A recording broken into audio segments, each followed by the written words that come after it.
Thanks for watching ERi-TV, dear viewers. Welcome to our news broadcast. Here are the headlines. Training on first aid to youth in Gunye. Commendable female school participation and enrollment in Gala Nefei subzone. German Chancellor Olaf meets with Chinese President Xi Jinping. Air quality in India's capital turns dreadful.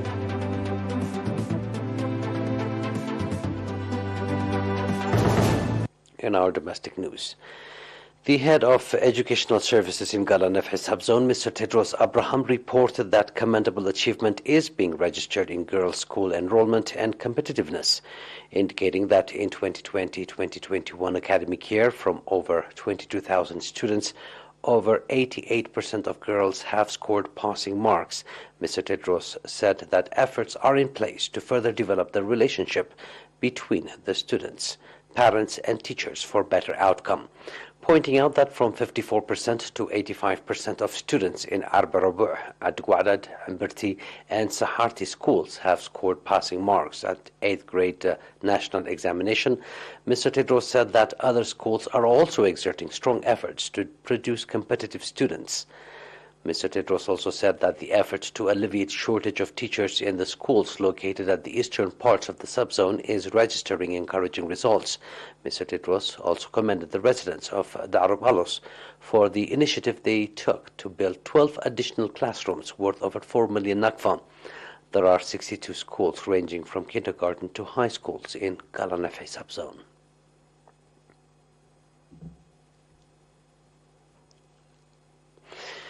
The National Union of Eritrean Youth and Students in Gunye subzone, in cooperation with the Ministry of Health branch in the subzone, organized 3 months training on first aid to 59 youth, including 32 girls. The objective of the theoretical and practical training, that included basic measures to control malaria and sexually transmitted diseases, was to provide health provision to residents in remote areas of the subzone, indicating that the training was in continuation of the effort to develop the capacity of the youth and thereby enable them play due part in the effort to expand health services provision in the subzone. Mr. Marek Oscar Macion, head of the Organizational and Political Affairs at the National Union of Eritrean Youth and Students branch in Gachaparka region, said that similar training programs will be organized in the other subzones of the region. The trainees on their part commended the training opportunity they were provided with and further expressed readiness to live up to expectations.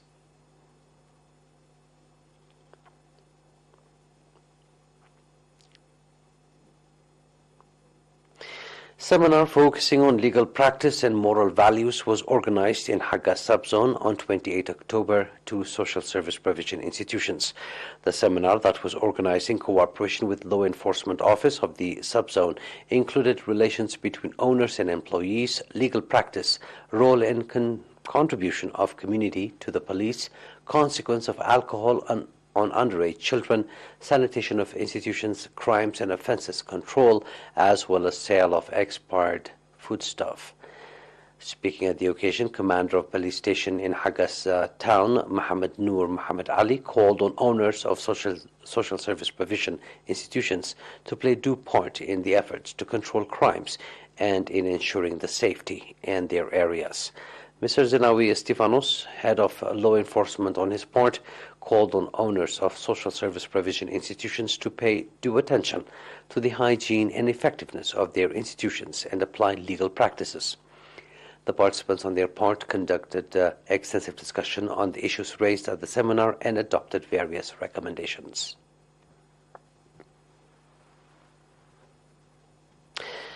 Announcement from the Ministry of Health. One patient who has been receiving medical treatment in hospital in the Central Region has recovered fully and has been discharged from the facility.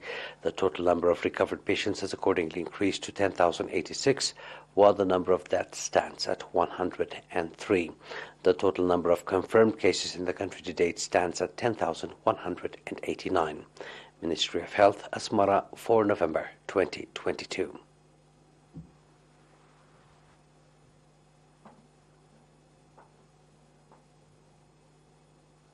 That was our domestic news. Please stay tuned for the international right after a short break.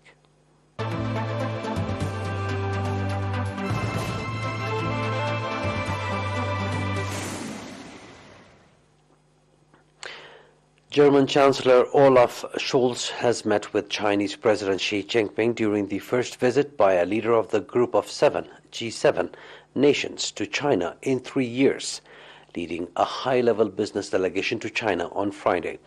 The German leader's focus on boosting economic ties with Beijing has led to criticism of his apparent desire to strike deals with China. German industry's heavy dependence on China has also faced renewed scrutiny, particularly over Berlin's over-reliance on Russian energy imports, with the country deeply exposed when Moscow cut off supplies in retaliation for sanctions imposed over the war with Ukraine. Scholz's arrival in Beijing marked the first visit by a leader of the G7 Canada, France, Germany, Italy, Japan, the United Kingdom, and United States since the start of the COVID-19 pandemic in 2019.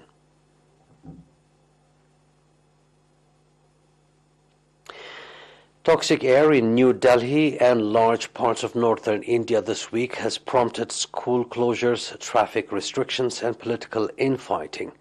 This year's air pollution season in northern India is off a dead full start, even by the standards of a region with some of the world's worst air, particularly matters of hovering over New Delhi, the capital, and nearly areas in recent days has turned the sky a muted grey and led to widespread suffering, school closing, and other disruptions.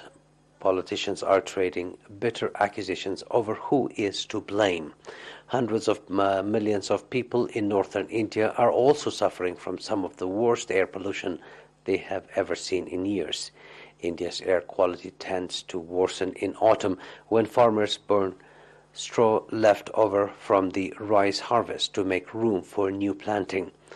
The pattern was no different this fall, but the latest air quality readings have been especially dire.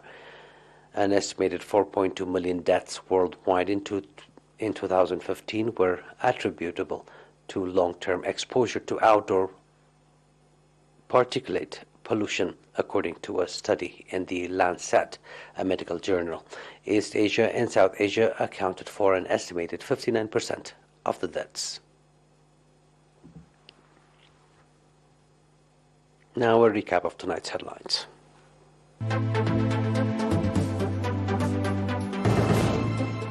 Training on first aid to youth in Gonye.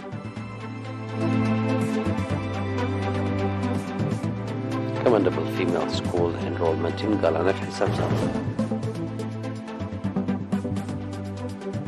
German Chancellor Olaf meets with Chinese President Xi Jinping.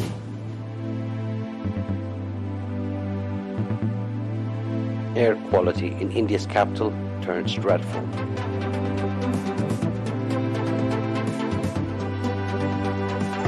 And that was our news. It is good night from us.